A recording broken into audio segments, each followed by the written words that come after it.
वक्रतुंड महाकाय सूर्यकोटि समप्रभा निर्विघ्नं कुरु मे देवा सर्वकार्येषु सर्वदा।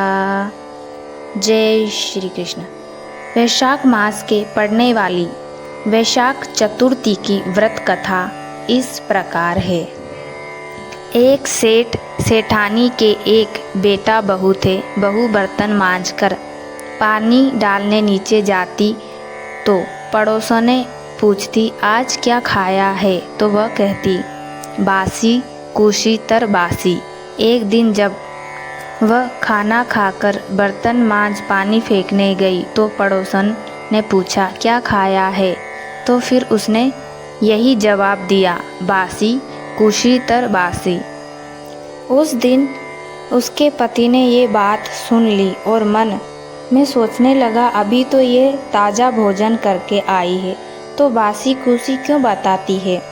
दूसरे दिन उसने माँ से खीर खांड का भोजन बनवाया और माँ से कहा, माँ आप 2 थाली लगा दो। माँ ने 2 थाली लगा दी।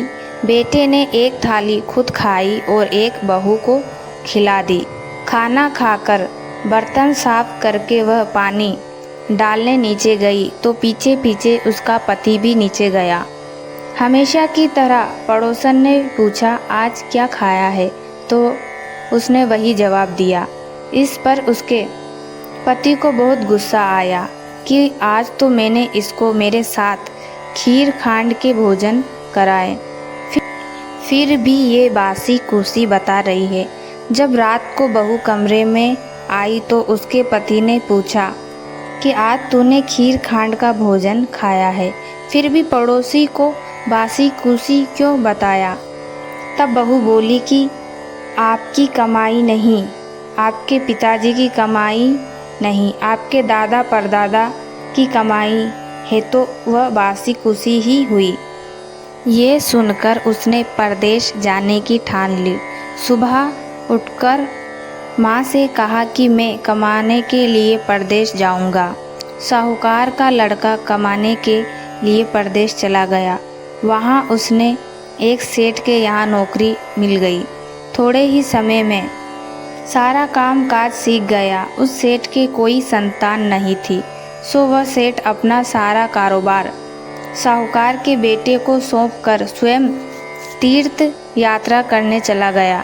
इधर सास ने बहू से कहा कि दिए की बुझावे तो चूल्हे की मत बुझाना, लेकिन एक दिन दोनों ही अग्नि बुझ गई। वह पड़ोस में अग्नि लेने गई तो वहाँ पड़ोसन की औरतें चौथ माता का पूजन कर रही थी।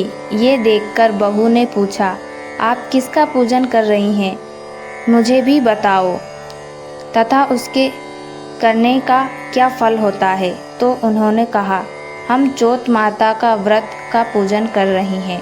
इसके करने से धन धान्य की प्राप्ति होती है, बिछड़े हुए का मिलन होता है, निपुत्र को पुत्र मिलता है।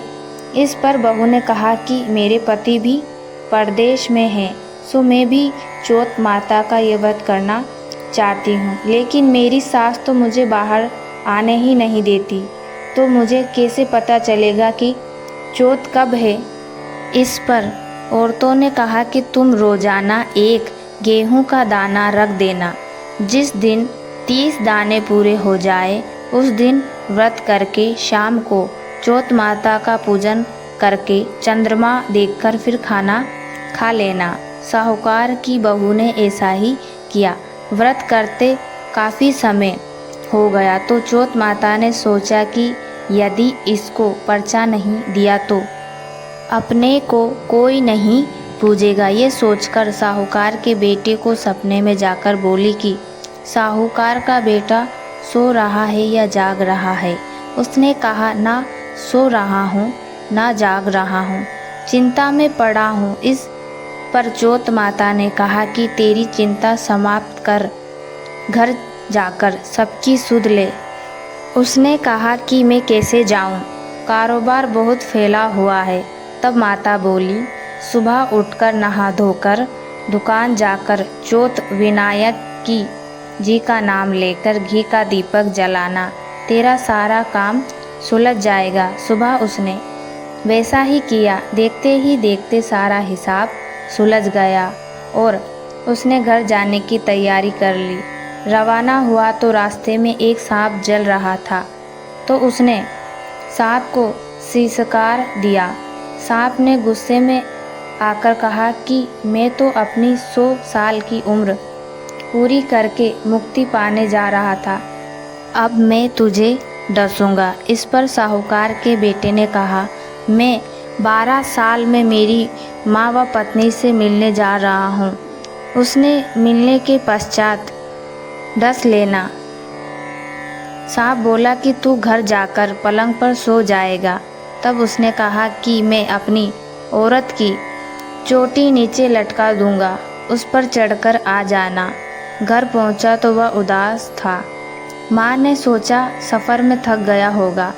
बेटा सोने चला गया, लेकिन उसकी औरत होशियार थी। उसने सारी बात जानकर कमरे की एक सीढ़ी पर दूध, दूसरी पर चूरमा, ठंडी ठंडी बालू रेत, इत्र, फूल आदि 7 सीढ़ियाँ पर 7 वस्तु रख दी। आधी रात को फुंकारता हुआ सांप आया और सभी वस्तु का आनंद लेकर लोटपोट हो खुश हुआ, लेकिन वचनों से बंधा हुआ था तो डसना तो था। चोत विनायक जी ने सोचा कि इसकी रक्षा नहीं की तो कलयुग में अपने को कौन पूजेगा। चोत माता तलवार बनी, विनायक जी ढाल बने और जैसे सांप डसने लगा तो उसे मार दिया। साहूकार के बेटे को नींद नहीं आ रही थी। सांप के मरते ही दोनों चौपड़ पासे खेलने लगे। सुबह देर तक बेटा बहू उठे नहीं तो माँ ने कहा, बेटा तो थका हुआ था, पर बहू क्यों नहीं उठी। जाकर देखा तो खून ही खून हो रहा था। उसने सोचा कि मेरे बेटे बहू को किसी ने मार दिया है। तब अंदर से बेटा बोला, माँ, हमारा बेरी दुश्मन मारा गया है, यहाँ सफाई कराओ। माँ ने वहाँ सफाई करवाई। तब वे बाहर आए। नीचे आकर उसने माँ से पूछा, माँ, मेरे पीछे से किसी ने कोई धर्म किया है? तो माँ ने कहा, नहीं। लेकिन बहू बोली, मैंने किया है। इस पर सास ने कहा कि तूने क्या किया? मैं तुझे रोज़ 4 समय का खाना देती थी। बहू बोली, मैं चौथ का व्रत करती थी।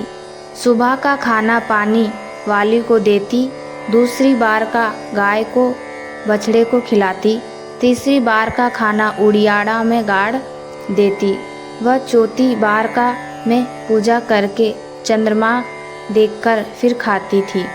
मैंने पूजा के लिए बनिया की दुकान से घी गुड़ मंगवाया, सो उसका जाकर हिसाब करो।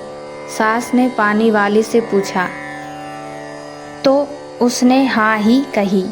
बछड़े से पूछा तो उसके मुंह से फेंक के फूल गिरे। उदियाड़ा खोदा तो रोटी के सोने के चक्कर निकले। बनिए से पूछा तो उसने भी हाँ ही की।